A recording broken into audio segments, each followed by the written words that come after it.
Hello friends, welcome back to the series of lecture. This is the 16th lecture of this series of Indian Constitution and we are continuing with the right to equality. Now let's start the article 15. Broadly 15 and 16 is about the women and children. 15 is about the reservation in schools and colleges and in 16 it is about the reservations in government jobs. And please keep go on writing. Article 15 clause 1. The state shall not discriminate against any citizen on the grounds of only of on the grounds only of religion, race, caste, sex, place or birth or any of them. तो आपको इसमें grounds याद रखना पड़ेगा. इन grounds पे आप differentiation नहीं कर सकते. They are saying the state shall not discriminate only of religion, race etcetera. इसका मतलब क्या है?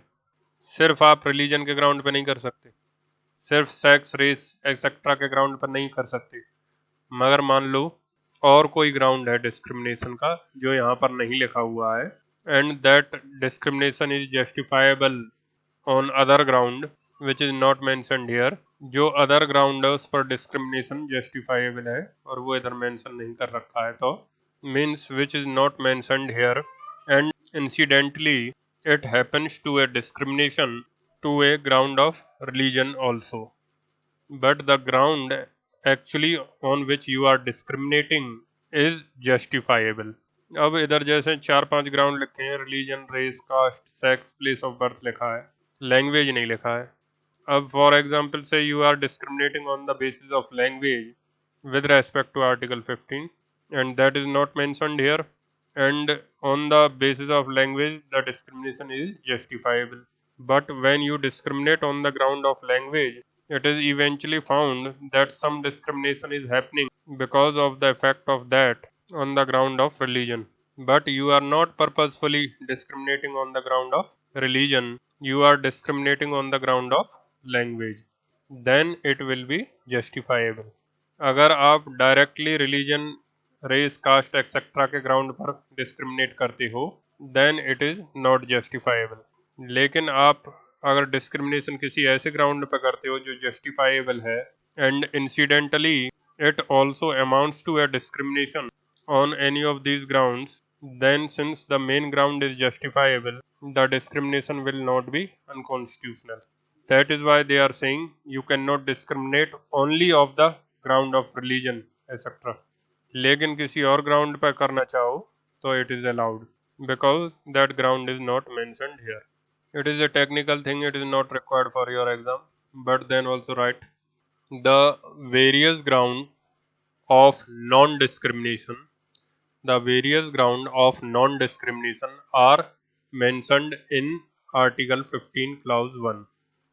And it is also specified that there cannot be any discrimination only on either of these grounds. Only on either of these grounds.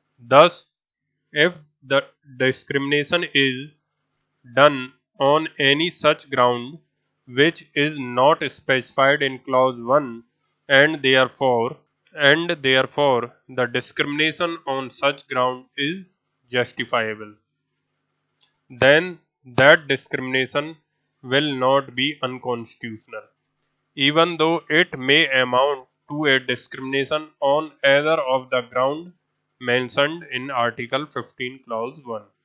So that is a technical point. So the point is जो ground यहाँ पर लिखे गए हैं अगर directly आप उन पर डिस्क्रिमिनेशन करते हो then it is not allowed. लेकिन अगर आप किसी justifiable ground पर डिस्क्रिमिनेशन करते हो, if you do discrimination on some justifiable ground and incidentally it amounts to the discrimination on either of these ground, but the main reason of discrimination is justifiable, lawful, constitutional. लेकिन वो सिर्फ इस वजह से कि इनमें से किसी ग्राउंड को वायलेट कर रहा है या डिस्क्रिमिनेशन में अमाउंट कर रहा है, the discrimination will not be unconstitutional. Then clause 2, no citizen shall on grounds only of religion, race, caste, sex, place of birth or any of them be subject to any disability, liability, restriction or condition with regard to. No citizen shall on grounds only of religion, race, caste, sex, place of birth, or any of them, be subject to any disability, liability, restriction or condition with regard to access to shops, public restaurants, hotels, and places of public entertainment, or the use of wells, tanks, bathing ghats, roads, and places of public resort maintained wholly or partly out of state funds or dedicated to use of general public. So here they are talking about the public places actually. अब यहाँ पर peculiarity ये है, these public places are actually owned by private individuals also. But since they are open to public, then you cannot discriminate on the grounds mentioned here. अब for example से आपका कोई personal pond है and you kept it open for the public, there is a bathing ghat, यहाँ पे उस area का कोई भी आदमी आकर टेक बाथ्स, तो क्या वहाँ पर आप डिस्क्रिमिनेशन कर सकते हो रेस, कास्ट, सेक्स एक्सेट्रा के ग्राउंड पर? The answer is no. For example किसी ने अगर टेम्पल बना रखा है but you that person opened the temple for public at large, then can he discriminate between the people only on the grounds of religion, caste, sex, etc.? So once you have converted that to a public place, be it cinema hall, be it restaurant, whatever. अब कोई restaurant है, अब उसको restaurant में entry इसके लिए इस वजह से मना कर दिया क्योंकि वो किसी और जाति का है, और that is A restaurant. It is a private owned restaurant, but the moment you are running a restaurant, it becomes the public place. And once it is a public place, you cannot discriminate on either of these grounds. So basically, जो second clause है, that is not directly applicable on the state. That is applicable upon individuals also, private individuals also, and all such places which are owned by private individuals, but which has been kept open for public at large. Discrimination cannot be done at such places. अब grounds क्या क्या लिखा है इन्होंने? religion, race, caste, sex, place of birth or any of them. So any such place, even though it is privately owned, but the moment it is open for the public, the social welfare thing, that is the removal of discrimination, applies upon the individuals also. Then third clause, Nothing in this article shall prevent the state from making any special provision. Prevent the state from making any special provision for women and children. अब इधर से ध्यान देना, it is a saving clause. Nothing in this article shall prevent. अब clause 1 और 2 में लिखा है कि आप discrimination नहीं कर सकते, लेकिन clause 3 कह रहा है nothing in this article shall prevent the state from making any special provision for women and children. So that act is a saving clause. Saving clause means आप इस आर्टिकल में क्लॉज 1 और 2 के होते हुए भी women और children के लिए स्पेशल लॉज बना सकते हो. मीन्स अगर सेक्स के ग्राउंड पे देखो, मेल और female, that is a ground of sex.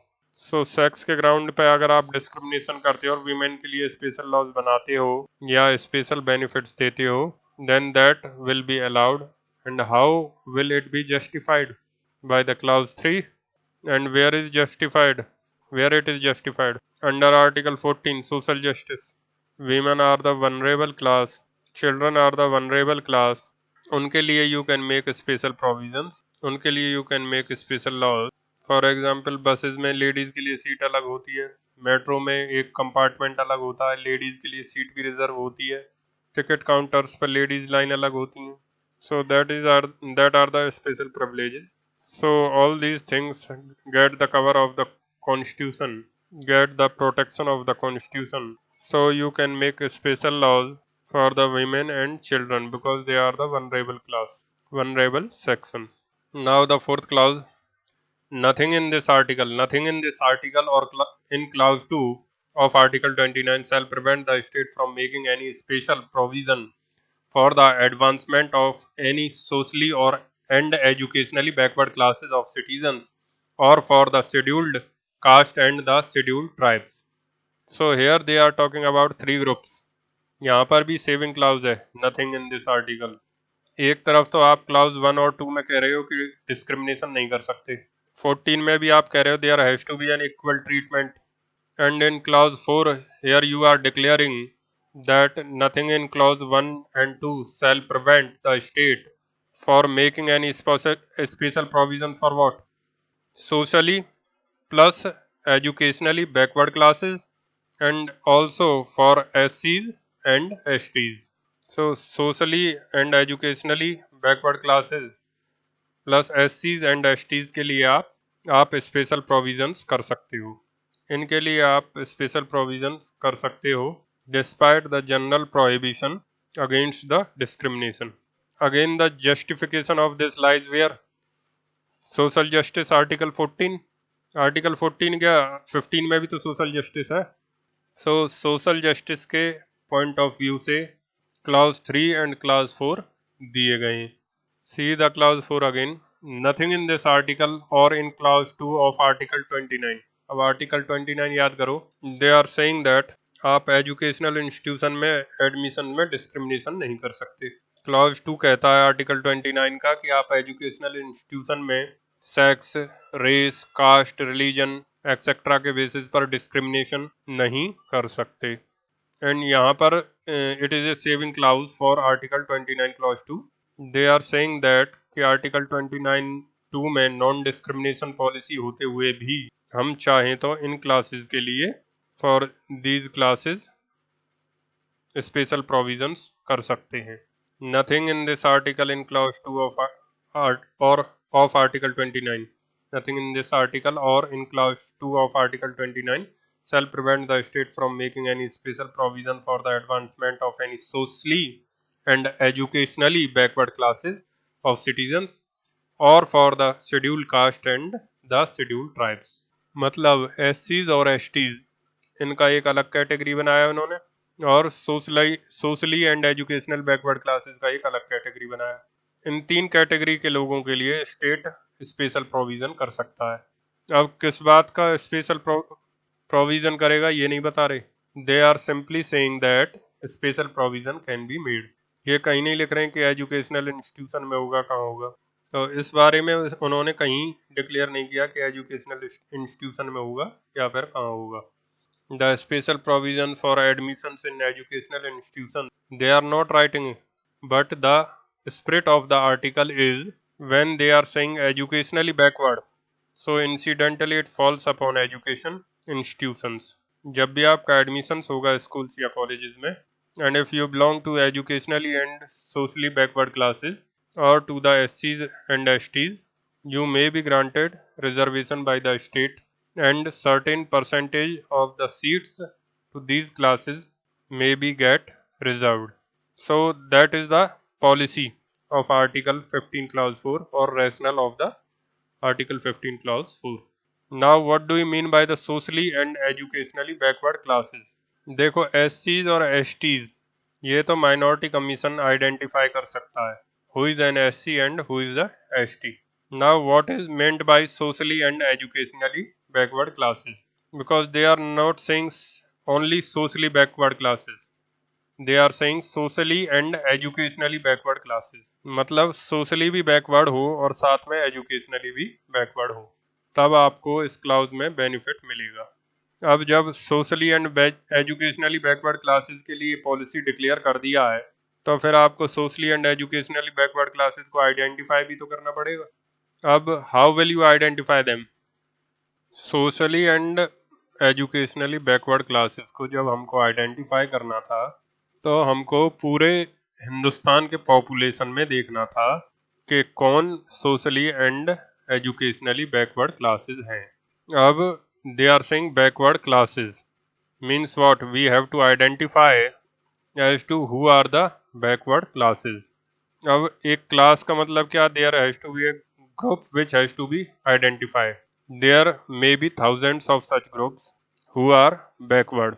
तो हमको जब आइडेंटिफिकेशन करना था that which class will be called socially and educationally backward, so they may have derived some criteria. For example, they may have declared that any group of persons having annual salary of less than 5,000 rupees per year is socially and educationally backward. या फिर कोई भी और criteria हम ले सकते हैं. But what we found is in the Indian society there is already an existing criteria, and that is the caste. Indian society was divided on the lines of caste. Indian society was found to be divided on the lines of caste. और caste के line पर already group formation थे Indian society में. And it was also found that certain caste are considered to be backward because other castes are looking down upon them. So that way these castes are to be considered as socially backward caste. Why? Because they are being looked down by others. तो हमको अलग से नए सिरे से कोई नया criteria बनाने की ज़रूरत नहीं पड़ी, बिकॉज हमारे पास already caste based division in the society, Indian society था. और सोशल बैकवर्डनेस का जो मेन क्राइटेरिया था वो कास्ट ही था. Till then and today also social backwardness का main criteria was caste, because upper caste looking down towards the lower caste, and that way the lower caste will be considered to be socially lesser. And once we found that the criteria is already there to be found in the society, so we found it better to identify these backward classes on the basis of caste. उसमें we also found कि जो caste socially backward हैं वही caste practically educationally भी backward हैं. And that was an observation by several commissions, and Mandal Commission is one of them, and several other commissions, that practically all those class which are socially backward, they are also educationally backward. And in that way we started with the criteria of caste as a criteria for finding out socially and educationally backward classes. But later on obviously we also identified, later on हमने we find out the economic criteria, and in the Indira Sahni case में हमने कह दिया था the creamy layer should be excluded. Means जो socially and educationally backward classes हैं उसमें भी जो economically better लोग हैं, the persons which are economically better, they shall be excluded and they will be put under the creamy layer. इसलिए जो benefit है वो क्रीमी लेयर वाले बैकवर्ड क्लासेस जो लोग हैं उनको नहीं मिलेगा. अब क्रीमी लेयर क्या है, that is a different thing. अब इसमें वैसे काफ़ी सारे क्राइटेरिया हैं कि if your parent, one of your parent was class A officer at the age of 14 years, और you are having a particular amount of agricultural land. So बहुत सारे क्राइटेरिया हैं इसमें, that how to identify the creamy layer. ये कई books में भी मिल जाएगा आपको किसी बुक्स में. So once we identified the caste as criteria, क्योंकि हमको क्राइटेरिया बनाना था और नए सिरे से हम अगर इंडियन पॉपुलेशन में कोई नया क्राइटेरिया क्रिएट करें that these are backward and these are not backward, that is not needed, because in India caste is a social phenomena, और सोशल फिनोमिना पर the society was already divided, and there we had the backward, less backward, non backward classes. तो हमने backward classes को identify किया on the basis of historical experiences, that these are the caste which has been looked down upon, and we identified them to be backward classes. And in the matter of fact we also found that the same castes are also educationally backward. तो हमने socially और educationally backward classes को identify कर लिया on the basis of caste. But again later on we have realised that only the caste can not be the criteria, some economic criteria also has to be there, and therefore we went for identifying the creamy layer in the backward classes and we excluded them from the benefits. ध्यान रखना आप economic criteria पर मत चले जाना, because for economic weaker section Clause 6 is added, and it is instituted by the Constitution 103rd Amendment Act 2019. with effect from 14/1/2019.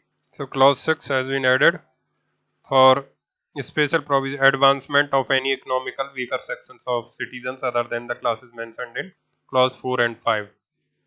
So the point is, in this clause 4, the word written that is not the economic. It is not economically and socially and educationally backward. The focus was upon socially backward and साथ में लिख रहे हैं and educationally backward. So before this amendment जो हुआ है, sixth clause add हुआ है, उससे पहले क्या कंडीशन थी? Let's talk about that. A person who may be very poor, you talk about a person who may be very poor, उसको दोनों टाइम का रोज खाना भी नहीं मिलता, इस तरीके की पुअर कंडीशन है उसकी. But he belongs to an upper caste in the society, but he is of a upper caste. और अगर प्रैक्टिकल एक्सपीरियंसेस पे जाओ, अगर वो व्यक्ति कितने भी गरीब हो, अपर कास्ट का है, he will still be looking down upon the persons of lower caste. Maybe that person of lower caste is of a very high social status. Social means here economic status. मतलब उससे पैसे में भले ही उससे status उस व्यक्ति से ज्यादा है, बट कास्ट वाइज सोशली उससे वो नीचा है. इस वजह से वो चाहे गरीब व्यक्ति है, ऊंची कास्ट वाला, फिर भी उस पैसे वाले व्यक्ति को looking down in his eyes. So that is the phenomenon in the society today also. अब हालांकि ये धीरे धीरे कम हो रहा है, but it is still today also, and that is what is called social backwardness. Supreme Court ने अशोक कुमार ठाकुर के केस में speaking through K G. Balakrishnan chief justice यही बात कही है, that no matters how high you rise in your economic status, but socially still a person belonging to a higher caste will look down upon him. So judgment में उन्होंने बोला है, no matter you go to the supreme position of the country, still there will be people who are looking down upon you because you belong to a particular caste, because your caste is a lower caste. And until this phenomenon that the higher caste looking down upon the lower caste is removed, the requirement of reservations cannot be get away. उस case में सवाल था supreme court के पास कि reservation अब self destructive नहीं हो रहा. रिजर्वेशंस देकर आप बैकवर्ड क्लासेस एससी एसटीज को प्रमोट कर रहे हो, but you are stealing the seats of the other classes, plus merits are been compromised. कम मेरिट्स के बेसिस पे आप रिजर्वेशन के पे आप लोगों को जॉब दे रहे हो.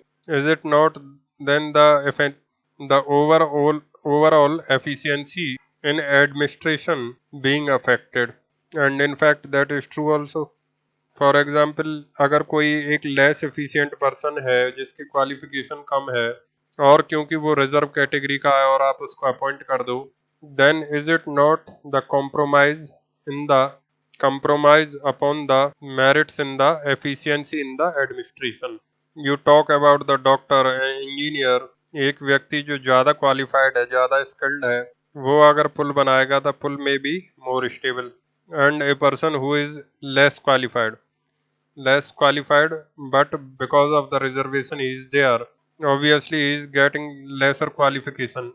अब वेरिएशन मेरिट लिस्ट में अगर ज्यादा है, then in that condition I am talking about. अगर variation marginally है, then the qualification is overall same, then that not the situation, but it was the situation in the earlier times. Nowadays the merit list margin is very less in the quota also, between the general and quota people. So anyway, talking about that, if he is less qualified, then he would be trusted less. और फिर भी reservation की वजह से आप डाल रहे हो मेन स्ट्रीम में, and you are compromising upon the merits. ये क्वेश्चन था, and upon this question the court clearly held, be as it is, let it be as it is, unless the social phenomenon of one caste looking down upon the other caste stops, unless the caste based discrimination, social discrimination stops, the requirements of reservations will continue. चाहे उसमें 50 साल लग जाएं या 400 साल लग जाएं, क्योंकि हमको सिर्फ इकोनॉमिक बैकवर्डनेस दूर नहीं करना, हमको दूर करना है social backwardness.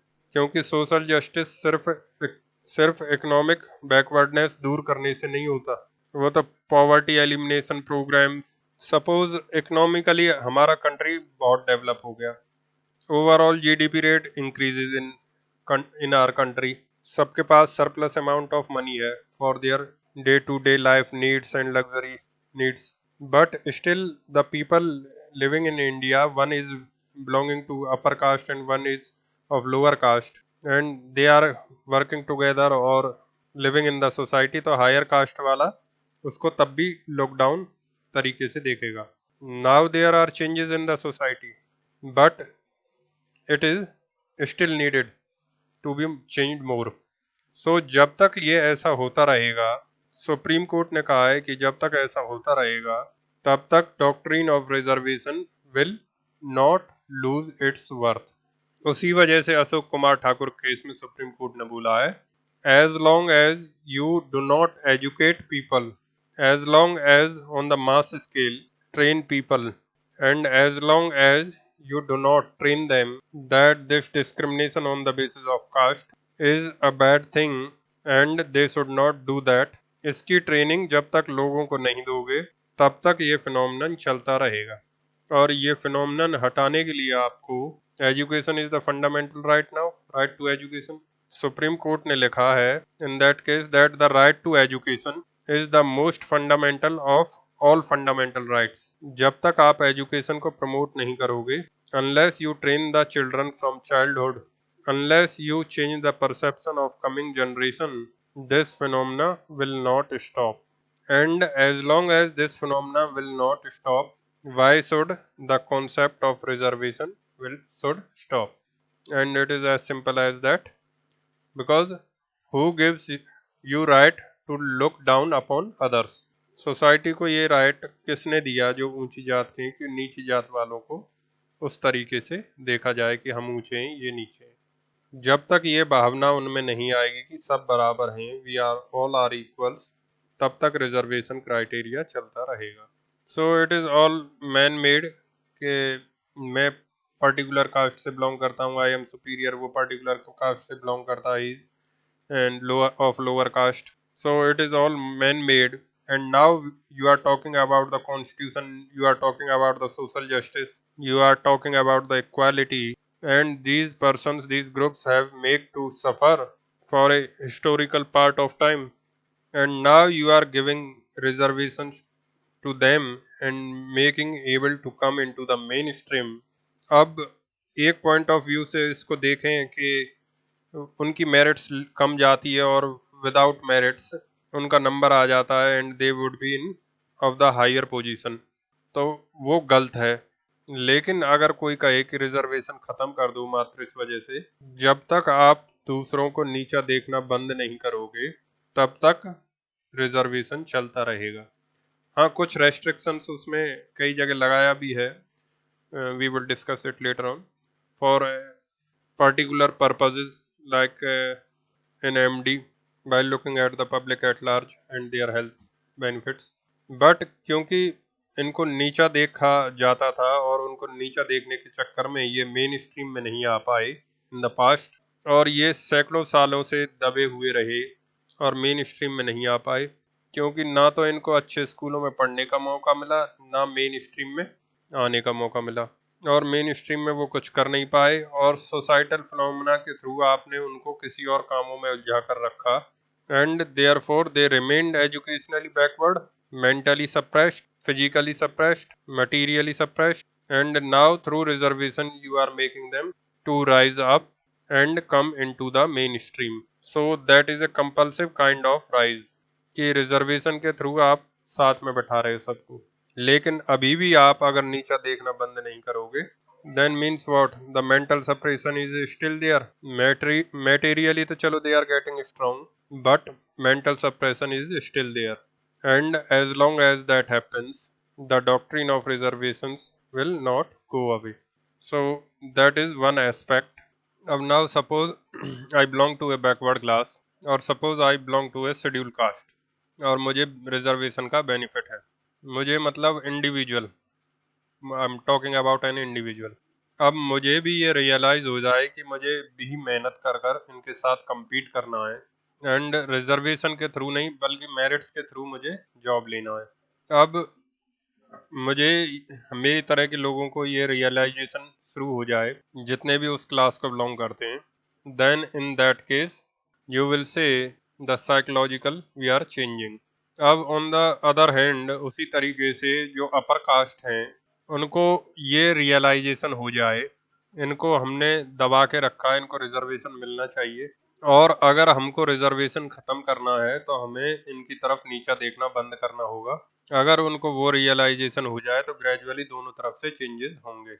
That is what the court is talking about. क्योंकि आज की सिचुएशन में क्या है, the reservation is becoming a tool, because जिसके पास रिजर्वेशन है दे आर थिंकिंग दैट मेरे पास रिजर्वेशन है and I would get the job. So that psychological make which is created now, it is affecting the society. अगर हम overall population को देखें तो including SC STs OBC it is over than 70%।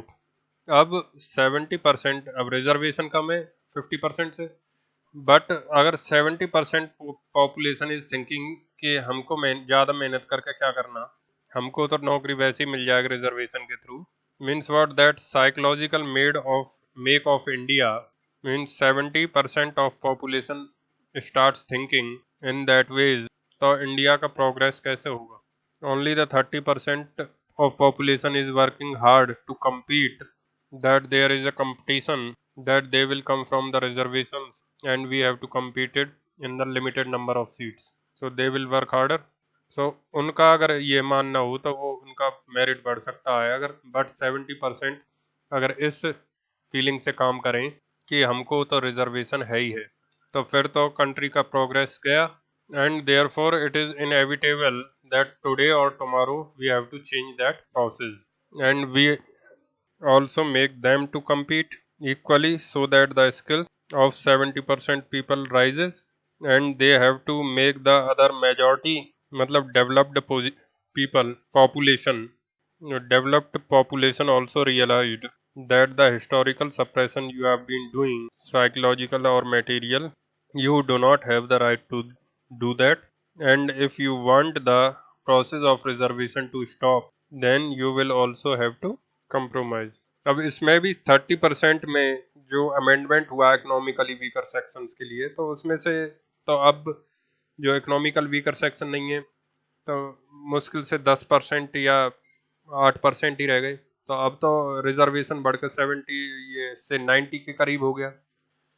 और recently जो cut off गई है after the reservation जो को यूपीएससी में कट ऑफ गई, that is lower than of the reservation category OBC SC ST जो इकोनॉमिकल वीकर सेक्शन की कट ऑफ थी।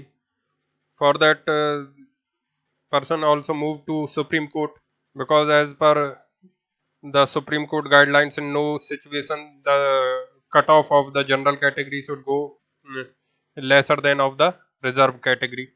So after the reservations to the economical weaker section, it goes more complicated, because on one hand when we are struggling that the more competent persons from the quota also SC ST OBC quotas come into the mainstream when by the competition, means the merit list of the general category or and of the OBC or SC ST category should not be of much difference, तो उनमें ज़्यादा difference नहीं होना चाहिए। Now the new quota inserted and the merit list of that quota is varying then of the SC or ST or OBC category also, उससे भी नीचे चली जाती है। Then we are again going to the back foots, जहाँ से हमने शुरू किया था वहाँ पर दोबारा चले गए।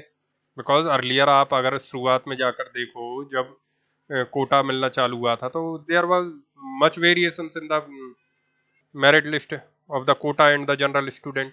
फिर उसके बाद हमने ये भी इंसर्ट कर दिया बीच में कि if a person of a reserve category get the benefits in the pre of its reservation, then it will occupy the seat of the reservation category only. जबकि हालांकि होना चाहिए कि when he passed in the general category, then he will occupy the seat of the general. But later on it was inserted like this. So there is much variations in the quota. Why they are doing? So that the much more efficient persons would come into the mainstream. So for this, if the person needs of general category that the reservation ना दिया जाए, उनको अपने अंदर change करना पड़ेगा, plus उनको initiative लेकर ऐसे जितने भी लोग हैं जो इस तरीके का सप्रेशन करते हैं उनको भी चेंज करना पड़ेगा. Unless that does not change the reservation will go. That is how the law is and that is how the constitution is. So educationally backward है कोई, अब now insert by insertion economically backward also in clause 6, उनको less merit पे भी job मिल गया. Why the quota is given? Because उनको उस तरीके की कभी एजुकेशनल फैसिलिटीज नहीं मिली जो आपको मिल सकती हैं. लेकिन जो इसका मिसयूज हो रहा है दैट इज रॉन्ग. जैसे हमने मीना कम्युनिटी के बारे में बात किया था इन राजस्थान, उसका जो मिसयूज हो रहा है that is wrong. So some people are of the opinion that के you get the benefits of the reservation and your reservation should be eliminated. So आप इस तरीके से आइडेंटिफाई करके रिजर्वेशन खत्म नहीं कर सकते कि आज इसने बेनिफिट ले लिया, इनका खत्म कर दो, कल उनका खत्म कर दो, उनका बेनिफिट हो गया, because then that it will be discriminatory. So you have to finish it gradually, and who will do that? The state will do that. So state चाहे तो रिजर्वेशन पॉलिसी खत्म कर सकता है और कहे तो उसकी जगह कुछ न्यू पॉलिसी इंसर्ट कर सकता है. फॉर एग्जांपल स्टेट बोल दे हम रिजर्वेशन खत्म करके कुछ एजुकेशनल पॉलिसी लाने वाले हैं, हम बैकवर्ड क्लासेस के लिए, SC/ST क्लासेस के लिए अलग एजुकेशनल इंस्टीट्यूशन शुरू करेंगे जिसमें उनको भी उतनी अच्छी शिक्षा दी जाएगी जितनी कि एक दून स्कूल में या फिर अच्छे कॉलेज में स्कूल में मिलती है. इसी प्रकार से इकोनॉमिकल वीकर सेक्शन के लिए भी एजुकेशनल इंस्टीट्यूशन ला रहे हैं हम, बट कोटा नहीं देते. तो इस तरीके की स्टेट अगर पॉलिसी बनाए, या फिर special coaching centres we are opening for backward classes, SC/ST, economical weaker sections for the preparations of the entrance exam. So state can do that, but reservation policy के बदले में state ये कर सकता है. But whether it is possible to provide the same kind of education level in the remote areas which it is provided in the urban areas. Because India is such a country, in the remote areas it is not possible to provide the basic facilities of communication, mobile towers, roads, electricity, water supply, and the state only having the single reason that is of lack of resources. अब lack of resources की वजह से एक hand पे हमने declare कर दिया हम प्रोवाइड करेंगे, और प्रोवाइड करने में it is very difficult for implementation, और दूसरी तरफ हमने एक साथ रिजर्वेशन पॉलिसी बंद कर दी. So what would be more simpler for the state, to provide the reservations और to provide the facilities and to supervise them that equally education is provided in the urban area and to the remote area. So it is more difficult task, so state will go for the less difficult task, and due to lack of resources it will go for that only. But it is necessary and important for the state कि धीरे धीरे वो reservation policies को कम करे and other state policies जो other educational facilities हैं उनको धीरे धीरे बढ़ाए और equal level of education in each and every corner of the state should be reached. But they are not doing that, because you must appreciate the reservation policy is the matter of choice of the state. Because लिखा क्या है इसमें, nothing in this article or in this shall prevent the state from making any special provision. They are not making it compulsory to give reservations. Article 14 में हम social justice की बात कर रहे हैं। आर्टिकल 14 में सोशल जस्टिस की बात कर रहे हैं। दोनों प्रोस्पेक्टिव देखते हैं इसके। अभी थोड़ी देर पहले हमने प्रो रिजर्वेशन प्रोस्पेक्टिव देखा था। रिजर्वेशन जरूरी है, लेकिन कब तक और कितना, दैट इज अनदर क्वेश्चन। क्योंकि रिजर्वेशन नहीं देते तो ये जितने भी बैकवर्ड क्लासेस हैं तो ये सब के सब पिछड़े रहते अभी तक, क्योंकि मेन स्ट्रीम में सारे के सारे डेवलप्ड क्लासेस होते या फॉरवर्ड क्लासेस। बैकवर्ड क्लासेस का कोई भी मेन स्ट्रीम में नहीं आता। रेयरली कोई एक्सेप्शंस हैं तो वो आ जाता, लेकिन majority of other would not able to come because they do not have those educational resources. They do not have that background. They do not have that psychological make. And therefore, unless you give them that push, they would not come into the mainstream. तो फिर तो जो developed classes हैं जो उस mentality के हैं कि सप्रेशन करेंगे, वो अगर एडमिनिस्ट्रेटिव जगह पर बैठ जाएं फिर तो वो और सप्रेशन करेंगे। फिर तो you allowed that suppression to expand. So by putting the backward classes into the mainstream, you are counterbalancing the suppressive minds of the other classes. But at the same time, state को article 14 में कहीं नहीं लिखा है कि आप reservation दोगे। Article 14 nowhere talks about the reservation. Article 14 impliedly talks about social justice. And what is social justice? Anything that can be done for the upliftment, anything that can be done to bring them upward, that can be good educational institutions, that can be psychological framing, that can be task force, that can be economic support, that can be laws to removing untouchability and so many kind of things. But then reservation देकर आपने क्या किया? आपने तत्कालिक रूप से तुरंत इनको मेन स्ट्रीम में लाने का प्रॉमिस किया। That was also essential. Why? Because at that time the country is not having that much resources to provide the facilities, equal facilities. और फ्रीडम मूवमेंट में सबने इक्वली पार्टिसिपेट किया था। It is not the backward और forward classes. So they all had the right to have the social revolution. And the one aspect of the social revolution that the constitution has to place is to all will participate equally.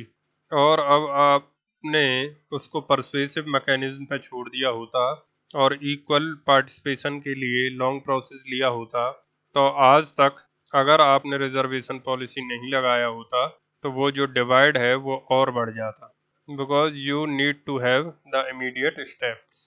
But जब reservation policy apply किया था तो ये अंदाजा नहीं था कि ये इतना लंबा चलेगा। अब ये इतना लंबा गया क्यों है? Because it is used in another way for the vote bank politics. So that is the wrong on the part of the government. अब एक तरफ हम ट्राई कर रहे थे जैसे क्रीमी लेयर लगाकर ओबीसी कैटेगरी में उसमें सेपरेशन कर दिया था, so that the all person जो डाउन ट्रोडन है उसमें भी उनको भी अपॉर्चुनिटी मिले। इसी टाइम इंट्रोड्यूस कर दिया गया इकोनॉमिकल वीकर सेक्शन के लिए रिजर्वेशन आफ्टर फ्यू इयर्स, जबकि स्टेट का ये मोटिव होना चाहिए था। उस टाइम मोटिव था दैट वाज जब रिजर्वेशन दिया गया था कॉन्स्टिट्यूशन बनने के टाइम पे, at that time it is necessary to give the instant relief. But after so many years now inserting new reservations, मैं ये नहीं कह रहा कि इकोनॉमिकल वीकर सेक्शंस को नहीं मिलना चाहिए था, उसी टाइम मिल जाना चाहिए था। But after these much of years हमारा ये जो SC ST reservation, OBC reservation, ये भी रिड्यूस हो जाना चाहिए था by giving the facilities to the people. वो तो स्टेट ने किया नहीं और एक रिजर्वेशन दे दिया। Means government is proving that it is not making any efforts to removing the reservation in the Indian society and it is using it for vote bank politics। तो ये एक क्लियर उदाहरण गवर्नमेंट ने दे दिया। जबकि government को इस तरीके के इंस्टीट्यूशन अब तक डेवलप कर देने चाहिए थे कि इकोनॉमिकल वीकर सेक्शंस जो सोसाइटी के हैं उनको इक्वल अपॉर्चुनिटी मिले पढ़ने के लिए, ना कि जिससे उनका रिजर्वेशन की जरूरत ही ना पड़े। And slowly and gradually the others also by the awareness programmes like looking down to the other peoples, तो अदर रिजर्वेशंस भी खत्म हो जाने चाहिए इतने साल में, but it is going just opposite of it. So whatever money which is wasting in the scams, corruption, that money can be used for promoting the educational interest of these children. आप कहते हो educationally backwards, तो अगर आपको ऐसा लगता है तो हर गांव, 2 गांव या 4 गांव या हर गांव में एक एलिजिबल स्कूल खोल दो, तो वो तो गवर्नमेंट कर नहीं पाती। इवन जो प्राइमरी स्कूल्स हैं उनकी हालत भी गवर्नमेंट के स्कूल्स की देखो जाकर विलेजेस में। और जो ड्यूटी इलेक्शन ड्यूटीज होती हैं उसमें सबसे पहले गवर्नमेंट टीचर्स को अपॉइंट किया जाता है for election duties. Why they are not appointing the government school teachers of those schools in which the higher society peoples childrens are studying. ऐसे काफ़ी स्कूल्स हैं जिसमें अपर क्लास के बच्चे पढ़ते हैं, उनके टीचरों को क्यों अपॉइंट नहीं किया जाता? Why these students to be suffered? So अगर इनको भी उसी तरीके की अच्छी पढ़ाई कराई जाए और वैसी एजुकेशन फैसिलिटी दी जाए जैसे कि एक दून स्कूल में मिलती है, I am giving just an example, other schools जो कि हाईली रेपुटेटेड स्कूल्स हैं जिसमें मेरिट से निकलते हैं जो चिल्ड्रन, तो अगर वो फैसिलिटी इन बच्चों को भी मिले रूरल एरियाज में या रिमोट एरियाज में या इवन अर्बन एरियाज में भी जो फाइनेंशियली स्ट्रांग नहीं है उनको मिले, तो 10-15 साल में they were be able to compete with the other. So इस प्रकार से गवर्नमेंट काफ़ी प्रयास कर सकती है। ऐसा नहीं है कि नहीं कर रहे हैं but it is not doing on that scale what it to be required. जितनी जरूरत थी उस हिसाब से नहीं हो रहा है। It is doing in slower और we can say much slower process. और रिजर्वेशन लेवल में हमको कुछ करना तो है नहीं, उसमें बस कट ऑफ लेवल नीचे कर देना और बच्चे सेलेक्ट हो जाएंगे। तो that is more simpler than this, because वहाँ पर you do not need to spend resources, that is just one decision कि इतना कट ऑफ होगा और जो जो एग्जाम में लेकर आता है वो सिलेक्ट होगा। So that is the easiest way to lure the maximum number of people, and maybe that is where we stuck उधर हम फंस गए। So वही बोला है K G Balakrishnan chief justice ji ने कि पूछा गया कि is it not the reservations are anti secular? He said no, क्योंकि रिजर्वेशन सेक्युलरिज्म को प्रमोट करने के लिए भी जरूरी है, लेकिन reservations for too much and too long will become the anti-secular, and it gradually becoming anti-secular because it is now a different kind of divide, the forward classes and the backward classes, a different kind of apathy समाज में create हो रहा है। So धीरे धीरे that division is going on into the society। Court ने बोला it is better the sooner you will finish off the reservation the better it will be for the Indian society, and उसके लिए the only tool you have got is promote education as swiftly as you can and as largely as you can. Education is the most fundamental among the all fundamental rights. तब तक reservation हटाना मुश्किल है। So education is the best tool to removing the reservations. So अगर reservation policy नहीं होगी तो how these people will rise up? But then again reservation policy की वजह से अगर कोई मेहनत ना करे तो वो भी ठीक नहीं है। फॉर एग्जाम्पल कोई गवर्नमेंट ऑफिसर है जो कि हाईली कैपेबल है, उसके मेरिट लिस्ट में काफ़ी अच्छे नंबर्स थे और उससे आधे मार्क्स का कोई officer because of the quota उससे ऊपर या बराबर में बैठा, तो उनकी एफिशिएंसी में तो फर्क होगा। But that was the situation at the earlier time. अब तो मार्जिन काफ़ी कम होता जा रहा है। अब मान लो एफिशिएंसी में अगर फर्क ना भी हो तो साइकोलॉजिकल फर्क तो होगा।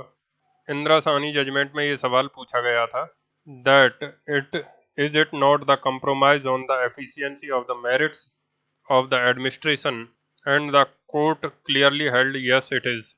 लेकिन you have to pay the cost of the social injustices, and that is the cost, that much the cost you have to pay. But gradually you have to aiming at removing the requirement of the concept of reservation.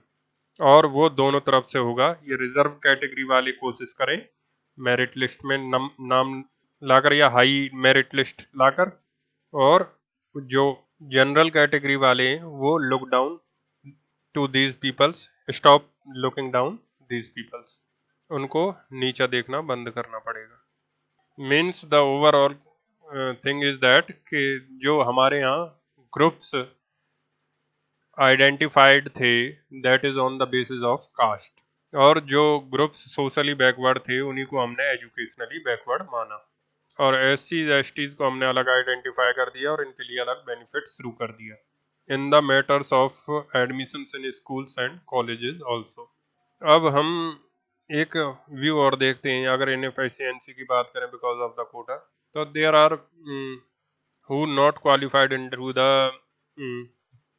Entrance exam. जो व्यक्ति general category भी गए हैं जो entrance exam qualified नहीं कर पाते, और they got the admission from the management quota by giving the donations. So क्या मेरिट लिस्ट में नहीं आए वो, तो और मैनेजमेंट कोटा से वो अगर कोई डिग्री या कोर्स कर रहे हैं, so whether they are less capable of that those who came into the merit list. ये क्वेश्चन भी उठ सकता है जनरल कैटेगरी के लिए। अगर हम देखें कि these peoples are having less merit and general people are having more merit, तो एमबीबीएस तो जो मेरिट में नहीं आ रहा वो भी कर रहा है, और अदर कोर्सेज जो हैं मेरिट में नहीं आ रहे वो डोनेशन देकर भी कर रहे हैं, तो एटलीस्ट इनकी मेरिट कम से कम उनसे बराबर या फिर उनके ज़्यादा भी होती है in certain cases now it is. So we cannot say flatly that they are less capable. So we have talked about general thing that जो merit में high पर आया था, you are not having that much of skills as of the topper is having. Now let's see the clause 5. This is added by 93rd amendment and in the year of 2005 with effect from 2006. Nothing in this article or in subclause G of clause 1 of article 19 shall prevent the state from making any special provision by law for the advancement of any socially and educationally backward classes of citizens or for the scheduled caste or scheduled tribes in so far as such special provisions relate to their admissions to educational institutions including private educational institutions whether aided or unaided by the state other than the minority educational institutions referred to in clause 1 of article 30. अब ये जो इसमें add किया है, इसमें private educational institutions पे भी reservation policy लगा दिया। Earlier what used to happen was, जितने भी गवर्नमेंट कॉलेजेस हैं, जितने भी गवर्नमेंट कॉलेजेस या स्कूल्स हैं या टोटली फंडेड या partially funded by the government, वैसे स्कूल्स या कॉलेजेस पर रिजर्वेशन पॉलिसी लगती थी। मीन्स इफ इट इज ए सरकारी स्कूल वहाँ पर आप रिजर्वेशन पॉलिसी लगाओगे, सरकारी कॉलेज वहाँ पर आप रिजर्वेशन पॉलिसी लगाओगे। लेकिन जो प्योर प्राइवेट इंस्टीट्यूशंस थे which are not taking any aid from the government, they were not a part of reservation policy. So ऐसे इंस्टीट्यूशंस में रिजर्वेशन नहीं दिया जाएगा because they are not a part of the government, that is a private institution.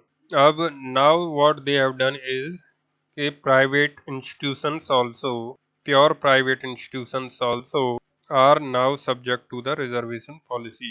सिर्फ article 30 clause 1 वाले जो institutions हैं minority, उनको हटा दिया इन्होंने, उन पर ये रिजर्वेशन पॉलिसी नहीं लगेगा। अदरवाइज ये मेडिकल इंजीनियरिंग जो प्योर प्राइवेट कॉलेज हैं, माइनॉरिटी वाले नहीं अदरवाइज, या मैनेजमेंट इंस्टीट्यूशंस, जितने भी ये प्योर प्राइवेट इंस्टीट्यूशंस हैं, they are also now hit by reservation policy. इसमें एक क्वेश्चन उठा कि अब आप तो प्राइवेट इंस्टीट्यूशंस पर भी रिजर्वेशन पॉलिसी लगा रहे हो। The task of social justice rise with the state lies with the state. So let the state take care of that in the government policies, etc. So why the private institutions should be affected by that? The court clearly in the Ashok Kumar Thakur. In Ashok Kumar Thakur, this clause was challenged. Clause 5. Court ने clearly बोला उसमें social injustices cannot be removed by the efforts only of the state. The private individuals and the private entrepreneurs also need to be there in burden of removing social injustices. And therefore, in applying these, the reservation policies upon the private institutions is not unconstitutional. क्योंकि अगर reservation policy खाली हम सरकारी school और colleges में लगाएं और private institutions में ना लगाएं, क्योंकि गवर्नमेंट स्कूल कॉलेज तो लिमिटेड है, प्राइवेट ज़्यादा हैं, और उनमें अगर हम रिजर्वेशन पॉलिसीज नहीं लगाते हैं और स्कूल्स तो private is of better quality than of the government, तो उनमें अगर हम रिजर्वेशन पॉलिसीज ना लगाएं तो फिर एक्चुअली जो coming into the mainstream का जो रिक्वायरमेंट है that is been affected. The burden of social justice not only lies upon the state, but it also lies upon the private entrepreneurs, and therefore they are also bounded. लेकिन साथ में 30 clause 1 के लिए उन्होंने कहा कि वो तो अपने बच्चों के लिए रिजर्वेशन दे ही रहे हैं, सो वहाँ पर दिस विल नॉट अप्लाई. एक बार फिर पढ़ लेते हैं. Nothing in this article or in subclause G of clause 1 of article 19 shall prevent the state from making any special provision by law for the advancement of any socially and educationally backward classes of citizens or for the scheduled castes or the scheduled tribes insofar as such special provisions relate to their admission to educational institutions, including private educational institutions, whether aided or unaided, unaided भी है तो भी, whether aided or unaided by the state other than the minority educational institutions referred to in clause 1 of article 30. 30 clause 1 में जो establish हुए institution उन पर नहीं लगेगा ये, but otherwise it applies upon all. So by this we have expanded the reservations also to the private institutions, even if they are unaided. Now the clause 6, it is instituted by 103rd amendment and in 2019. Nothing in this article or subclause G of clause 1 of article 19 or clause 2 of article 29 shall prevent the state from making any special provision for the advancement of any economical weaker sections of citizens other than the class mentioned in clause 4 and 5. And means ये जो section है clause 6 है that is inserted, and special provisions can be made by the state for the weaker sections, economical weaker sections. अब economical weaker section तो OBCs में भी हो सकता है, एससीज में भी हो सकता है, एसटी में भी हो सकता है. जरूरी नहीं है हर एक OBC SC ST is economical weaker. They can be financially strong, but this clause is talking about any special provision for advancement of any economical weaker section of citizens. तो इधर तक तो लग रहा है कि जनरल है, बट आगे ये लिखते हैं other than the classes mentioned in clause 4 and 5. अब और 4 और 5 में किसके बारे में बात करी गई है? OBCs, SCs and STs. तो अब इधर बचा कौन? जनरल कैटेगरी के लोग. Means this clause is added to give reservations to the economical weaker sections of general category. जो जनरल कैटेगरी में आते हैं उनके इकोनॉमिकल वीकर सेक्शंस को देने के लिए बना हुआ है, उनको रिजर्वेशन मिलेगा इसमें. Any special provision for the advancement of any economical weaker section of citizen other than the classes mentioned in clause 4-5 insofar as such special provision relate to their admission to educational institution including private educational institution whether aided and unaided. ये 5th clause वाला material डाल दिया. Aided and unaided by the state other than the minority educational instituted referred to in clause 1 of 30 which in case of reservation would be in addition for to the existing reservations and such subject to a maximum of 10% of the total seats in each category. So total seats in each category. So existing reservation जो OBC SC STs हैं उनके addition में ये reservation policy लगेगी but subject to maximum of 10%. ज़्यादा से ज़्यादा 10% हो सकता है इनका इकोनॉमिकल वीकर सेक्शन का, उससे ज़्यादा नहीं होगा, of total seats in each category. So that is a good step by the government that for giving them the reservation for getting better education, because in the general category also the economically weaker sections are not getting the admissions in the good colleges and schools because they will not get that much facilities as of the general categories which are not in economical weaker sections. Then for the purpose of this article and Article 16, economical weaker sections shall be such as may be notified by the state from time to time on the basis of family income and other indicators of economic disadvantage.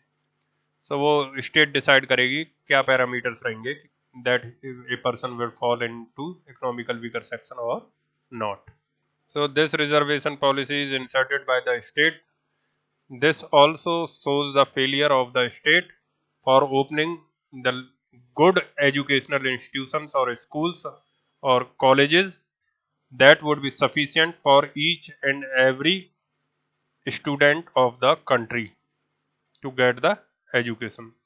That is why they have inserted this clause so that the economical weaker sections also get the benefits of the education. They also try hard to get into the mainstream. Because इस clause की जरूरत नहीं पड़ती अगर हमारे पास sufficient number of schools and colleges in quality, quantity में नहीं क्वालिटी भी होनी चाहिए उनके साथ उनमें होते तो और सबके लिए पर्याप्त सीट्स होती तो रिजर्वेशन की जरूरत नहीं होती, whether it be for SC ST OBC और economic weaker sections of general category. So that's it for this lecture. Thank you for watching this lecture.